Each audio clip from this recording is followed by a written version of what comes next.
नाज़रीन, सबसे बड़ी परेशानी इस वक्त जो है वो है इनकम मनी, डॉलर, पैसा, दिरहम, रियाल, इसमें इजाफ़ा कैसे हो सकता है। एक बंदे की 25,000 तनख्वाह है, वो उसी पे खड़ा है, 5 साल गुजर गए। एक बंदे की जनाब 40,000 तनख्वाह है, वो वहीं खड़ा है, 18,000 है, वो वहीं खड़ा है। इनकम बढ़ नहीं रही, कारोबार में जो इन्वेस्ट किया है वो बढ़ नहीं रहा, दिन दुगनी रात चुगनी तरक्की नहीं हो रही। तो इसके लिए आपको क्या करना चाहिए? इसके लिए आपको दुरूद इब्राहीम ज़्यादा कर देना चाहिए।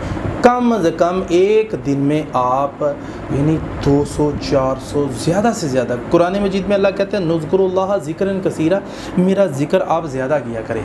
अच्छा, यहाँ सवाल ये लोग करते हैं जी हम तो दुरूद इब्राहीम पढ़ते हैं लेकिन इनकम में इजाफ़ा फिर भी नहीं होता।